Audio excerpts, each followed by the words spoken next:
Boss में challenge लगा के बोलता हूँ कि तुम इस वीडियो में कितने सेक्स वर्कर्स है ये बता नहीं पाओगे। अगर दम है तो गिन के दिखाओ। जो भी नंबर बताओगे वो रॉन्ग ही आएगा। उसका रीजन है कि यहाँ इतनी सारी प्रोस्टिट्यूट्स है कि बहुत सारी तो एक के पीछे एक बैठी है। तो गाइस जो यहाँ पे आते हैं उनको पता चल गया होगा कि हम अभी कामाटीपुरा में हैं, जो मुंबई का सबसे ज्यादा फेमस और सबसे पुराना रेड लाइट एरिया है। अभी तो हम कामाटीपुरा में हैं, बट नेक्स्ट वीडियो में थाने स्टेशन के ऊपर जो सेक्स वर्कर्स खड़े रहते हैं उनको दिखाऊंगा, और उसके बाद कल्याण स्टेशन, और उसके बाद तो पूरे इंडिया में घूम घूम के रेड लाइट एरिया ढूंढूंगा।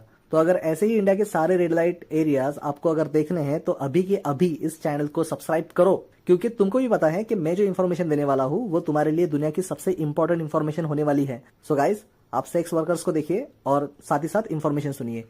तो भाइयों, कामाटीपुरा का रेड लाइट एरिया तब से मुंबई में जब से यहाँ पे ब्रिटिशर्स राज करते थे। और सबसे इंपॉर्टेंट बात यह है कि ये रेड लाइट एरिया उस टाइम पे ब्रिटिशर्स नहीं बनवाया था, अपने उन सोल्जर्स के लिए जो बैचलर थे और ब्रिटेन से आए हुए थे इंडिया में।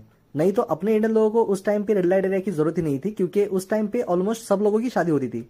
तो ब्रिटिशर्स रेलवे और पोस्ट ऑफिस के साथ साथ कामाटीपुरा भी यही छोड़ गए। अब ये अच्छा हुआ या बुरा हुआ ये आप लोग सोचो। आपको यो चलो अब तुमको कुछ इन्फॉर्मेशन देते हैं। तो सबसे इंपॉर्टेंट इन्फॉर्मेशन उनके लिए जिनको यहाँ पे आके सेक्स का एक्सपीरियंस लेना है। तो बात करते हैं इनके चार्जेस की।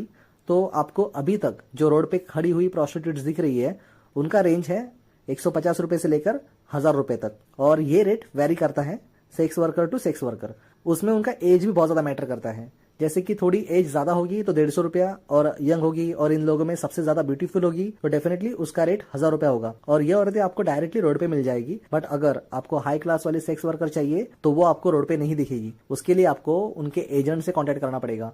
आपको जस्ट देख के समझ में नहीं आएगा कि ये बंदा एजेंट है या फिर कस्टमर, बट अगर आप किसी सेक्स वर्कर से पूछते हो कि एजेंट कौन है तो वो आपको बता देंगे। तो अगर हाई क्लास सेक्स वर्कर चाहिए तो फिर उनका रेट है 6000 से 10000 रुपए। आपको शायद पता नहीं होगा पर कामाटीपुरा को एशिया का लार्जेस्ट सेक्स डिस्ट्रिक्ट कहते हैं। और ये लार्जेस्ट कैसे हुआ, इसके कुछ रीजन है। जैसे कि पहला रीजन तो वुमन ट्रैफिकिंग, जिसमें नेपाल और बिहार से लड़कियों को किडनैप करके या फिर उनको जॉब का बहाने देके या फिर शादी के बहाने से कामाटीपुरा में बेच दिया जाता था। बट ये बात बहुत पुराने टाइम की है, अराउंड 25 साल के पहले तक यहाँ पे ट्रैफिकिंग होती थी, बट अब नहीं होती। एटलीस्ट रिकॉर्ड में तो यही है।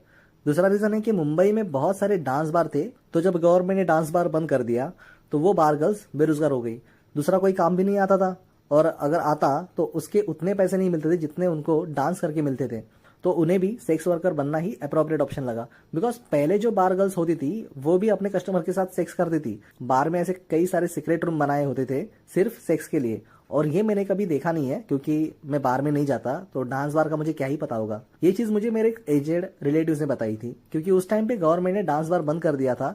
तो वो टॉपिक बहुत ज्यादा लोगों में ट्रेंडिंग था, तो इसी टॉपिक पे ज्यादातर लोग उस टाइम पे बातें किया करते थे, इसलिए मुझे भी पता चल गया। तीसरा रीजन है सेक्स वर्कर बनने का कि लोअर इनकम ग्रुप के जिन औरतों के हस्बैंड का काम छूट जाता था या उन्हें काम से निकाल दिया जाता था, तो उस टाइम पे उनके खाने के वांदे होते थे। तो मजबूरी में उन औरतों को अपने घर को पालने के लिए और अपने बच्चों का पेट भरने के लिए सेक्स वर्कर बनना पड़ा। एक बात बताऊं, मुझे ना किसी की मजबूरी देखी नहीं जाती। मुझे पर्सनली बहुत ज्यादा तकलीफ होती है जब कोई इंसान मजबूरी में आकर कुछ काम करता है। इन औरतों को देख के, इनके बच्चों को देख के मैं सोचता हूँ कि मैं कितना लकी हूँ कि मेरा जन्म अच्छे और संस्कारी फैमिली में हुआ। रहने को घर है, पेट भरने के लिए खाना है, पहनने के लिए कपड़ा है, हंसने और हंसाने के लिए फ्रेंड्स हैं, प्यार करने के लिए फैमिली है, बॉडी सही सलामत है। और क्या चाहिए इंसान को? यही तो बेसिक नीड्स होती है इंसान की। एक इंसान को बस यही तो चाहिए होता है अपने लाइफ में। किसी इंसान को अगर सब कुछ मिले पर ये बेसिक नीड्स ना मिले तो उससे बड़ा कोई गरीब नहीं है। मैं बहुत लकी फील करता हूँ कि जो मेरी लाइफ है वो बहुत सही चल रही है। जब इन औरतों को और उनके फैमिलीज को देखता हूँ ना तो ऐसा लगता है कि इनकी लाइफ इतनी खराब क्यों है। इनका भी तो बर्थ राइट है रिस्पेक्टफुली लाइफ जीने का। शायद इसमें अपने कर्मों का ही कुछ हिसाब होगा।